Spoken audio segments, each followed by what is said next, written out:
per unit of land. For example, organic vegetables like tomatoes and potatoes yielded are 40% less than conventional ones. In addition, research has also found the number of weeds produced in winter is about 90% at present, which has decreased by 10% than before. However, lower crop yields in organic farming are still inevitable at the moment. Anyway, organic farming is a new direction for agricultural development. These days, a variety of organic products are cultivated not only for humans but also for animals. For example, organic grass. It is commonly used in organic farms to feed cows. Because of the non-use of synthetic fertilizers or pesticides, it can protect cows from diseases brought by large-scale breeding, thus ensuring the quality of raw milk. But an interesting phenomenon is that its production has remained constant these years, which is quite unique compared with other types of crops. Research on organic farming has covered various aspects and involved many countries. According to one study, organic farming was proposed in India in the early 1960s, when it was faced with acute shortages of food grains due to the ever-increasing population and natural disasters. Although it could not be applied successfully at first, as farmers had been familiar with conventional instructions, proponents of organic farming claimed that organic agriculture emphasized biodiversity and effective soil management could enhance the capacity to mitigate and even reverse the effects of climate change. So, India needed organic farming along with modern scientific agriculture.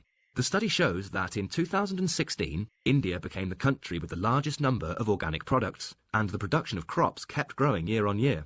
Another international review about organic farming presents in the first part that people today have become increasingly interested in organic food, and this opinion is quite the same as that of other articles.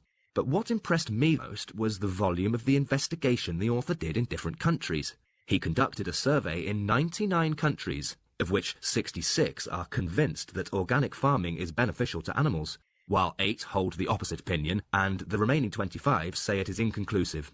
Therefore, the last part of the review is mainly talking about whether organic farming brings positive effects to animals. We can see there are different views about the advantages of organic farming. Some may think it can provide more nutritious and healthier food. Others may say it can protect the natural environment and benefit wildlife.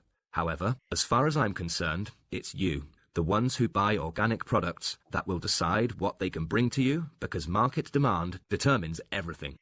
Okay, that's all I want to say. Now, let's open it up for discussion.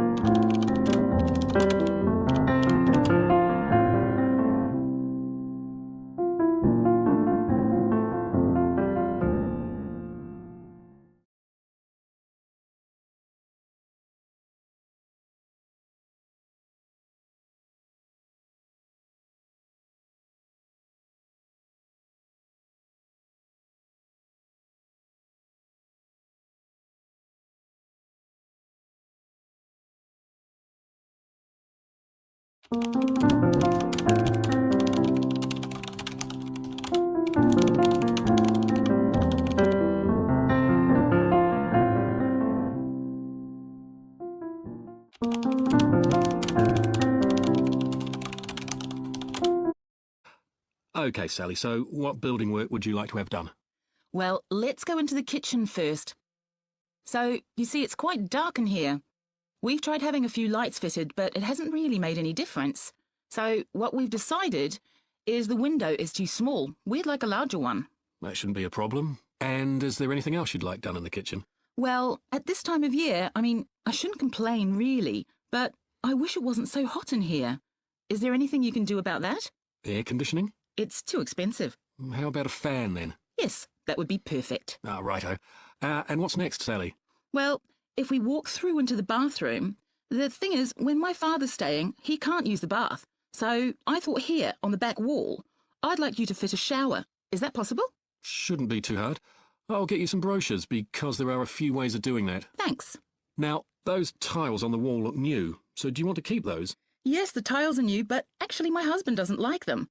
We want to change to those very small ones, but do I have to choose a colour now? You can do that later. I'll get some charts for you to look at. Now the last thing, let's walk outside. I need to show you some things outside the house. Righto. Oh, nice garden. And the fence looks in good condition. Yes, it's new, but the thing is the gate. It's too low. You have to bend down to open it. We need something that's higher. Right, I'll see to that. Then the other thing is the garage here. We had a break-in, actually. Yeah, I can see. The door should be fine, but the lock. I'll replace that, shall I? Yes, thanks. Then also, if you step back here and look up on the roof, you can see that it's damaged. Did that happen in the storm a couple of weeks ago? Yes, that's right. I'll get up there and take a look at that then. That might be quite a big job, but I'll get back to you once I've had a look. OK. I can see that your rain gutter is broken as well. Can you fix that? Well, I'll need to replace it, maybe with a steel one. It'd be stronger. No, plastic will be fine, thanks. It's cheaper. OK. And that's everything, I think. Is there any other information you need? What about a start date? Well, I'm completely booked all April, and I've got a job on May the 5th. That'll be a few days, so let's say May the 8th. OK. Now, what about a key in case you're out? We have a security code. I'll give you that. It's a mix of letters and numbers. The code is AG4176. Got that. OK, we'll organise some...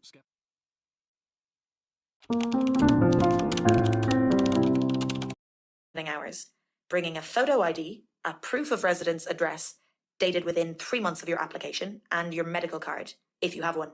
If you don't, we'll ask you to fill out a registration form.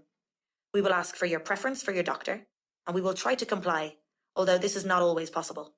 When applying, the reception staff will ask you for your medical history, and they will also ask a nurse to take a blood sample. It's unusual that we would turn anyone down, and you can see a doctor as soon as you've registered. Your updated medical card will be posted to you as soon as possible. If you want to make an appointment with us, this should be made by telephone and not by email.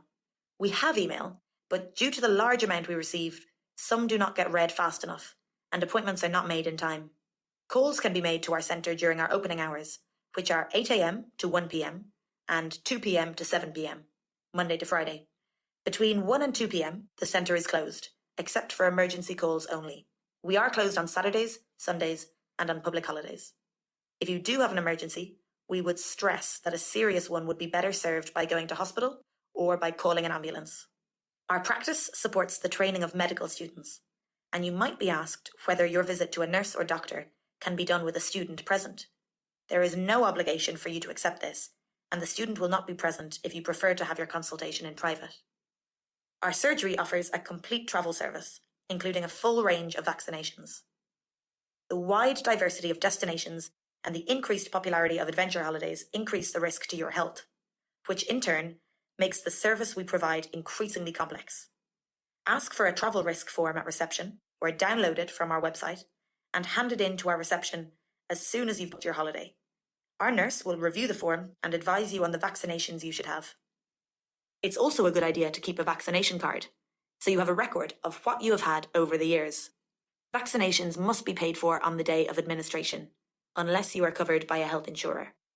Finally, if you have any suggestions to improve our service, please use the suggestion box at reception. We will provide you with paper and pen if you don't have any. Also, from time to time, people feel that they have a problem with their care. If you have any complaints about the service you receive at our health centre, please bring this to the attention of the practice manager, who will be happy to discuss the issue. We have a complaints procedure that is available at reception, or it can be downloaded from our website.